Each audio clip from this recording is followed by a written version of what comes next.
All right, so you know how sometimes you're in a room and everybody just kind of agrees with each other? Mm-hmm. And it's like, Yeah, it's that's almost weird. weird, right? It It is. is. No spark. Yeah, it's like, where's the energy? Right. Where's the, Where's the fun? where's the challenge? Yeah. So today we are diving into disagreement. Mm. And I think a lot of times we view disagreement as a negative. Yeah. It's funny because we're kind of conditioned to think like, oh, if there's disagreement, there's a problem. Right. But if you think about history, like any major social movement, Right. any scientific breakthrough, any like leap forward for humanity, it always started with somebody saying like, wait a second, I don't agree with this. I see things differently. I see things differently. Right. Yeah, but okay, I get that. But isn't there a difference between like Gandhi leading a nonviolent revolution Yeah, right? and me arguing with my neighbor about their leaf blower At 7 a.m. on a Saturday? on a Saturday morning? That's a really good point. Yeah. I mean, there's a big difference between like healthy disagreement Okay. and just unproductive conflict. Right. So how do we disagree in a way Yeah. that is actually good and productive? So I think it starts with this idea that healthy disagreement isn't about winning or losing. It's not a battle to be fought. It's more like a dance to be shared. Okay. So it's about recognizing that even in the midst of this disagreement, there's a shared goal, and that goal is to understand, Right. to learn to grow. Okay, so how do we shift from that like battle mentality to this more like collaborative dance floor vibe? I think it starts with active listening. Okay. Like really trying to understand where the other person is coming from, Right. what their perspective is, why they hold that view. Because a lot of times we're so busy formulating our response in our heads that we're not really hearing what they're saying. Yeah, that's so true. I'm definitely guilty of that. Me too. Where I'm just like waiting to say my thing. Oh. But so active listening, that's like step one. But then what happens when you actually disagree?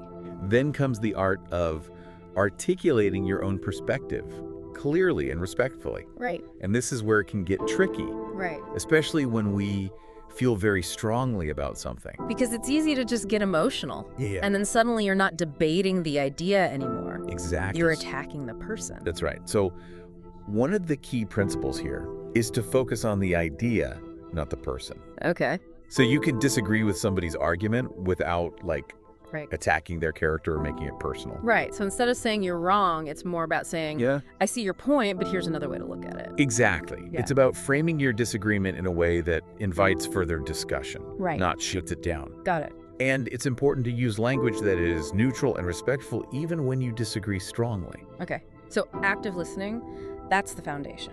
Articulate disagreement is how you like build upon that foundation. Build upon that foundation, but Yeah. I think a lot of people Yeah. really struggle with the staying calm part, Oh, absolutely. especially when things start to get heated. Yeah. It's so easy for our emotions to run wild, Right. especially if it's something we care deeply about. Mm-hmm. But the thing is, when emotions run high, logic tends to fly out the window. Yeah, you can't really have a productive conversation Right. when everybody's just screaming. Exactly. So it's crucial to develop strategies for staying calm in those moments. And one simple but effective technique Okay. is to pay attention to your body language. Okay. So like uncross your arms, make eye contact, try to keep your tone of voice neutral. Right. These small adjustments can actually help regulate your own emotional state. So it's like you're signaling to your body like, hey, we're not in a fight or flight situation. Right. We're staying open to this conversation. Exactly. And if you do find yourself getting really worked up, Yeah. don't be afraid to just take a pause. Just say something like, I need a moment to gather my thoughts. Or can we take a break and come back to this in a little bit? Yeah. Stepping away from the conversation even for a few minutes can give you time to cool down. Right. And then you can approach the discussion with a clearer head. That's good advice. Yeah. But what happens even when you're trying to stay calm Yeah. and articulate yourself, well, the other person just like Won't bust. won't budge. They're so stuck in their position. You're talking to a brick wall. Yeah, that's a great question. And it leads us to another crucial aspect of healthy disagreement, Okay. which is accepting that you can't control how the other person responds. Okay. You can only control your own behavior and approach. So you're just focusing on what you can control. Exactly. And sometimes the best you can do is to plant a seed. Okay. You might not change their mind right away, Right. but you've at least presented an alternative perspective, and that might stick with them and influence their thinking down the road. It's like you can lead a horse to water. Exactly. But you can't make it drink. You can't make it drink. But you can at least offer them a delicious beverage. That's a good way to put it. And they might be thirsty later. Exactly. But I think it's also important to remember that even if they never come around to your way of thinking, there's still value in having engaged Absolutely. in that respectful disagreement. Yes. You've challenged your own assumptions. You've learned more about their perspective. And you've just honed your own skills of communication and empathy. That's right. So even if you don't win the argument, Yeah. you still gain something from that experience. And that's ultimately what healthy disagreement is all about. Okay. Growth, understanding, and connection. I like that. It's not about being right. Yeah. It's about getting it right. Nice. Together. Together. Yeah. Yeah. And that kind of makes you wonder, like, if healthy disagreement is so valuable, why do we often shy away from it? Yeah, why are we so afraid of it? I think it comes down to fear, right? Like a fear of conflict, fear of damaging relationships, fear of judgment. Yeah, I think you're right. We're often conditioned to see disagreement as a negative thing, you know? Right. Something that threatens harmony and stability. But what if we could reframe that belief? What if we started seeing disagreement as an act of courage? Courage. Yeah, think about it. It takes courage to speak up when you see things differently, to challenge the status quo, to risk being that lone voice in the room. Right. It takes courage to be vulnerable, to share your true thoughts and feelings, even if they might not be popular. That's a really interesting way to look at it. Yeah. So instead of seeing it as something to be afraid of, it's like we can use it as a way to practice courage. Exactly. To be more authentic. And when we approach disagreement from that place of courage and authenticity, it can actually strengthen relationships. Right, because it shows that you trust each other enough to be honest. Yeah. Even when it's tough. Exactly. And it also creates an environment where both parties feel safe to express themselves fully. Right. Which is essential for any healthy relationship. Yeah, but I think for a lot of us, it's not just about, like, damaging the relationship. Right. It's also about the fear of judgment. Like, what are people going to think of me? Absolutely. That fear of judgment is deeply ingrained in a lot of us. Right. We worry about what others will think if they'll still like us. Right. Whether we'll be ostracized or ridiculed for having the wrong opinion. Especially nowadays with social media. Oh, yeah. Everything's so amplified. It's understandable, but here's the thing. When we let that fear of judgment silence us, we not only do a disservice to ourselves, but we also deprive the world of our unique perspective. Right, because every voice matters. Exactly. Every perspective has something to offer. That's right. So how do we move past that fear of judgment? Yeah, how do we get over that? And develop that confidence to disagree respectfully? I think it starts with just accepting that it's okay to have a different opinion. Yeah. Doesn't make you a bad person. It doesn't mean you're wrong. Doesn't mean you're wrong. It just means you see things differently. Right. And it's also important to remember that you don't have to agree with everyone. Right. And not everyone has to agree with you. Right. And that's the beauty of diversity. It's what makes life interesting. It's what allows us to learn and grow. So it's about shifting our mindset from disagreement being a threat to disagreement being an opportunity. Absolutely. An opportunity to learn, to connect. To grow. To agree, yeah. And I think it's also about giving ourselves permission to be imperfect. Okay. You know, we're not always going to disagree perfectly. Yeah. There will be times when we stumble, when we say the wrong thing, when our emotions get the better of us. We're human. We're human. Exactly. The key is to be kind to ourselves, to learn from our mistakes. Right. And to keep practicing. Because practice makes perfect. Well, it makes progress. Progress. Yeah.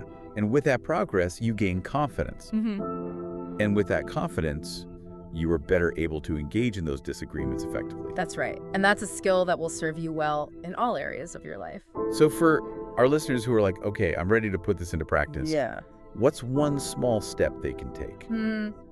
I would say start by paying attention to your own reactions when someone expresses an opinion that's different from yours. Okay, so just notice what's happening internally. Yeah, notice how you feel in those moments. Are you Asserts. getting defensive? Yeah. Are you shutting down? Are you already formulating your rebuttal before they even finish speaking? Yeah. Just becoming aware of your own patterns is that first step towards changing them. Great. And once you've identified those patterns, you Yeah. can start to experiment with the different approaches. Okay. So maybe instead of immediately jumping in to disagree, Right. you could try asking a clarifying question Okay. or simply acknowledging their perspective. Okay, so it's about just like creating space Yeah, exactly. for that conversation. And you might even discover that you have more in common with that person than you initially thought. Right. Or you might learn something completely new Exactly. that changes your perspective. That's the beauty of it. It's a win-win either way. Yeah, but I think it's also important to acknowledge that Yeah. there can be times when even your best efforts Yeah, at respectful disagreement won't be enough. that's true. Some people are just not open. Some people are just not there yet. Yeah. And in those cases, it's important to know when to walk away. Okay. You can't force someone to engage in a productive conversation if they're not willing. So it's about picking your battles. Exactly. And sometimes disengaging is actually the most courageous and compassionate act. Because you're protecting your own energy Yes, and you're also preventing it from escalating. right. And it allows you to focus your efforts on engaging with people who are open to dialogue. Right, so it's not about giving up. It's about being strategic with Exactly. your energy. And it's about recognizing that sometimes the most powerful form of disagreement is simply holding on to your own truth, even if you choose not to share it with the world. That's a good point. So we've talked about overcoming that fear, Right. reframing our beliefs about disagreement, Yeah. and those skills to engage in the conversation effectively. Yeah. But there's also the aspect of context. That's a great point. Context is everything. Yeah. The way we approach disagreement is going to vary depending on the situation, the relationship, the stakes involved. Right, like disagreeing with a close friend Yeah. is very different than disagreeing with your boss. They're very different. Right, or disagreeing with a stranger on the internet. Exactly. And the way you disagree about what to have for dinner Right. is going to be different than how you disagree about something that could have like a major impact on your life. Yeah, so let's talk about some of those different contexts Okay. and how to navigate them effectively. Sounds good. Let's start with personal relationships. Okay. How do we disagree with the people we love Yeah. in a way that doesn't push them away but actually brings us closer? I think one key principle is to remember that you're on the same team. Okay. You might have different perspectives, but you both want what's best for the relationship. Yeah. So it shifts the focus from winning or losing to finding a solution that works for both parties. Right. And it also helps to create that sense of safety and trust, knowing that you can express your true thoughts and feelings without fear of judgment or rejection. Okay. And when you're communicating those thoughts and feelings, it's important to use I statements Yes. rather than you statements. Then it's a really good point. So instead of saying, you never listen to me, Yeah. it's I feel unheard Exactly. when I try to share my perspective. I statements help keep the conversation focused on your own experience Right. rather than blaming or attacking the other person. Which I think helps the other person be more receptive to hearing what you have to say. Yeah, but even with the best of intentions, sometimes those conversations with loved ones can get heated. Oh, yeah. So what are some tips for de-escalating those situations? Well, I think taking a time out is a good one. That's a great one. If you feel yourself getting overwhelmed, Yeah. just say, hey, I need a few minutes to calm down Yeah, just step away. before we continue this conversation. That gives you a chance to regulate your emotions Right, and come back with a clearer head. right. But what happens when the other person is the one Yeah, who's getting all heated? that's when it's important to stay calm yourself. Oh, it's hard. I know, but you don't want to mirror their behavior. Right, so don't get sucked into that drama. Exactly. If they're raising their voice, you lower yours. Okay. If they're being accusatory, you stick to those I statements. It's like you're the anchor of calm in the middle of a storm. Exactly. And often when one person stays calm, it can help de-escalate the entire situation. Yeah, that makes sense. Okay, so we've talked about disagreeing in our personal lives. Yeah. But what about professional settings? That's a whole other ball game. Right, like how do we navigate disagreement at work? I think one of the biggest challenges in professional settings is the power dynamic. Mm-hmm. You know, you might be disagreeing with your boss or a client or someone who has more seniority than you. And that can feel really intimidating. Oh yeah, especially if you're worried about like losing your job or damaging your reputation. So why even bother speaking up? Well, because disagreement, when done constructively, can actually be an asset in the workplace. Okay, how so? Well, think about it. Companies that encourage healthy debate and diverse perspectives are often the ones that come up with the most innovative solutions and make the best decisions. Because they're not afraid to rock the boat. Exactly. Yeah. So how do we create that kind of culture? Well, I think it starts with leadership. Yeah. Leaders who are willing to be challenged, who seek out those different viewpoints, and who create a safe space for their team to speak up. Yes, leaders set the tone. If they model respectful disagreement, others are more likely to follow suit. Right, but it's not just about the leaders. No. It's about individual responsibility, too. Absolutely. We all play a role Yeah. in creating that workplace culture where disagreement is okay. And that means being willing to speak up when we see things differently, even if it feels uncomfortable. Yeah, but it also means doing it respectfully. Of course. Focused on finding solutions. Yes. Not winning arguments. Right, and being willing to listen to and consider other perspectives. Even if we don't agree with them. Even if we don't agree with them, that's how we create a space where everyone feels heard, respected, and valued. I like that. Yeah, and that's how we turn disagreement from a potential source of conflict into a powerful engine for growth and innovation. I love that. Turning disagreement into an engine for growth. It's about harnessing the power of those diverse perspectives to fuel progress and achieve better outcomes. This has been so interesting. Yeah, it's been a good conversation. I feel like I'm ready to embrace disagreement. Good. But for our listeners who are like, okay, I'm on board, but where do I even start? What's that first step? Yeah, what's a concrete action they can take? I would say choose one area in your life where you typically avoid disagreement. Okay. And then make a conscious effort to engage in a respectful conversation. So it could be with a family member about something you've been avoiding. Could be with a colleague about a work issue. Could even be with someone on social media It could. who has a different viewpoint.